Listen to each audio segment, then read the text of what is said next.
What's the key to winning all wars and markets?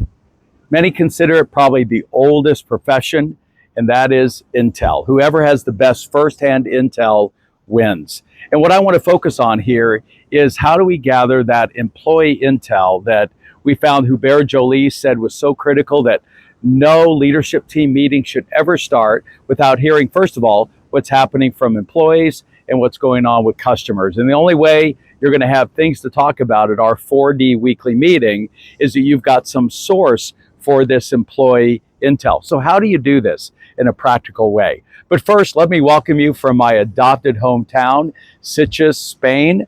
It's just, I kind of call it the Boulder of Barcelona, 25 to 40 minutes, depending on traffic, into Barcelona, these beautiful sands and the beaches. And by the way, named the very best beach town in the world for fun. So anyway, welcome here, but let me get back to the topic. And I want to start by taking you to a company many of you are familiar with called Big Ass Fans. And first, I love the story. This is a company that had kind of a strange name. I don't know, VLTH Technologies or something. And nobody could remember the name. And so often customers would call in and say, hey, are you guys the ones with the Big Ass Fans? And so finally, founder Kerry Smith listened to the market and changed the company to Big Ass Fans. By the way, he changed his title to Chief Big Ass. And look, I don't think any industrial firm in the world with only 500 employees has had as much attention as they have. Anyway, Kerry Smith scales this thing to $500 million in revenue, $1 million per employees. He sells it for $500 million. So he's one of my heroes as a mechanical engineer. So we had a chance to share the stage in New York City, and I pulled him aside. And like I ask most successful entrepreneurs, I'm like, how did you do it? What was the secret? And they always say the same thing. Look, I don't think anyone's going to believe me. I said, look, I will. He said, really, part of the key to our success is that every week, normally Thursday evening, we would invite 5 employees and their significant other or spouse out to dinner. The fanciest place you can find in Lexington and Kentucky.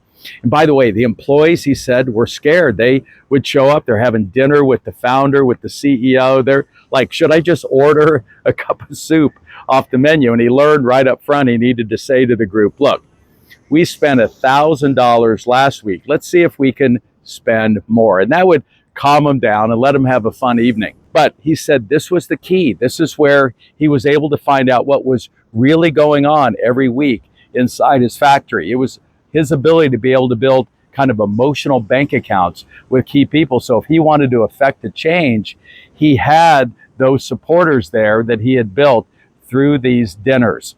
And so that was his way of gathering every week intel. And look, out of that, all you're trying to do, as Elon Musk does, is figure out not what's the 5, not what's the 3, but what's the one change that I need to make. Which leads me to Gary Hirshberg with Stonyfield Yogurt. So Gary taught for me for years at that MIT program that I founded, and they still let the old man teach in today. I think I broadcast from there a few weeks ago. What Gary shared that was key to his success is that, again, every week, not once a month, not once a year, every week, he would choose one employee to take to lunch. It was 45 minutes. 44 minutes was, how's the family? How's the children? What's going on with your life? Let's, again, build those emotional bank accounts. But then the 45th minute, is there anything I should know as CEO of the organization? And they would always say initially, because remember, CEOs, your people are scared of you, even if you're not scary. So recognize that.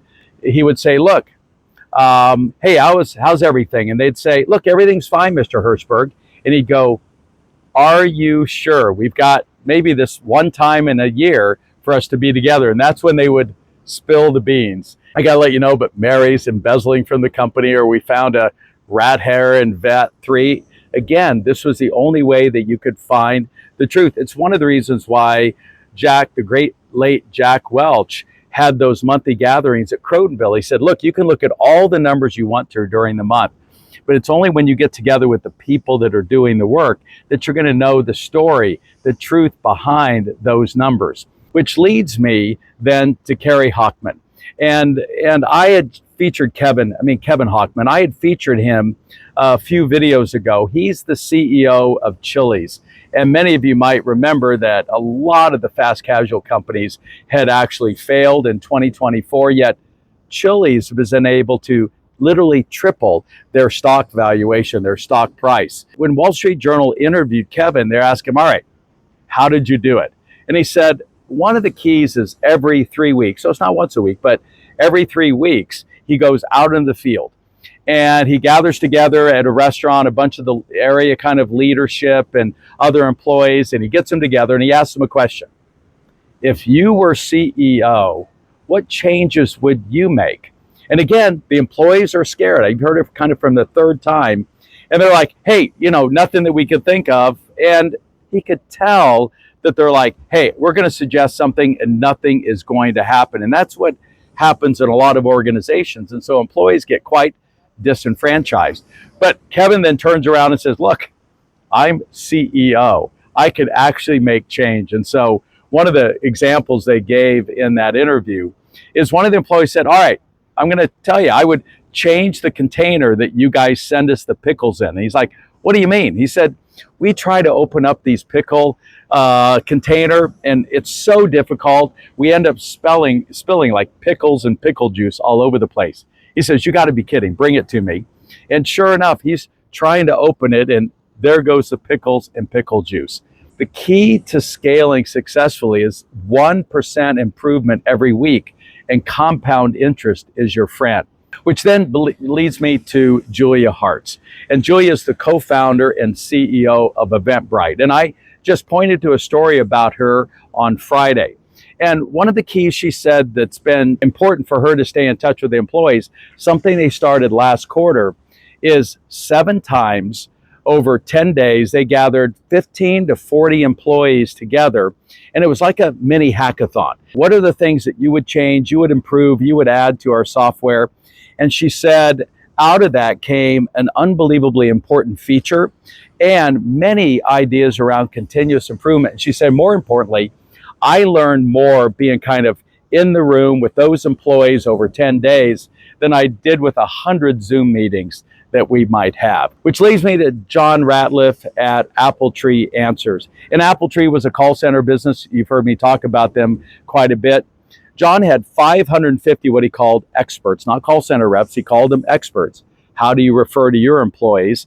And what he built into the Salesforce system that was on every one of their desktops was an app he called Idea Flash. Anytime they had a concern, a complaint, idea, they heard something from a customer, they had a chance to very easily log that. And he was gathering on average 10,000 of these Idea Flashes every 90 days. Do the math, he's getting over 100 every day. That was his way of gathering that intel and routing it to make that continuous improvement. I think of Columbia University. My best man at my wedding, Tim Dickinson, had gone there for his master's program. And during that time, they'd put out a list of what are the top 100 MBA schools. And Columbia didn't even, typically in the top 10 didn't make that list. And the reason the committee that made the decision gave them back was really this dissatisfaction among the faculty and the students. So the dean did something very simple. I got to see it with my own eyes in the big rotunda there at Columbia. He put up this kind of art easel and on it a cork board, and he drew a line down the middle. And on one side, anyone, faculty, student that had an idea, concern, a complaint, a suggestion, they could write it up and post it. Then what he would do is every day take those down and he would see what he could do about it, and he would post the answer on the right side. And look, particularly if, hey, I get it, I understand you want this change, but there's like my hands are tied, there's nothing I can do. He would really write out that explanation so that the students and the faculty would understand, well, this was one of the most visited boards. People, when I visited there, folks were congregated around it. They wanted to see both what were people suggesting and what were the changes that the dean was making, and the rest is history. Within 1 year, Columbia made that list, their MBA program, business school, made that list again. By the way, I think there's some good technologies.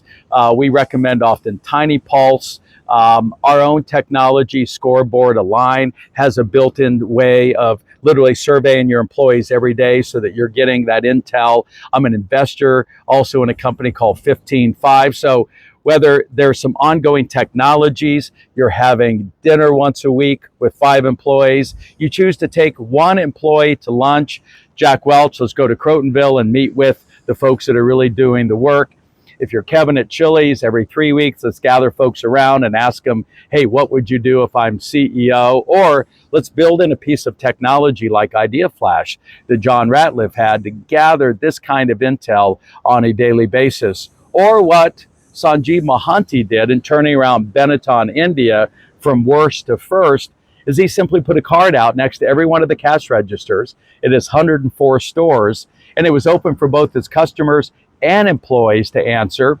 And he was averaging on every day over 200 suggestions, complaints, ideas, thoughts. And look, he did 3 things. Number 1, he put a team together that looked at all 200 of those and looked for the patterns and trends.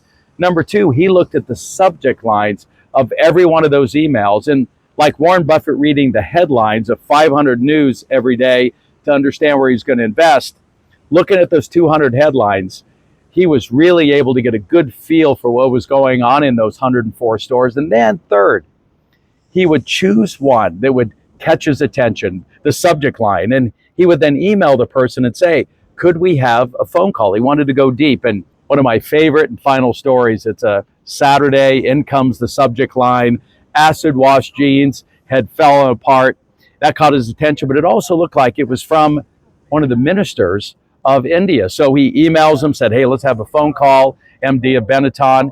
Sure enough, he found out there must have been some kind of a manufacturing problem with that batch. Let's get the batch number off, got those pulled out of the store. Had a chance for him to build an important relationship with one of the ministers, and he was able to do this kind of daily input from both employees and customers, and then acting on it. Again, 1% improvement, and compound interest is your friend. That's the key to scaling. Good luck and keep scaling up.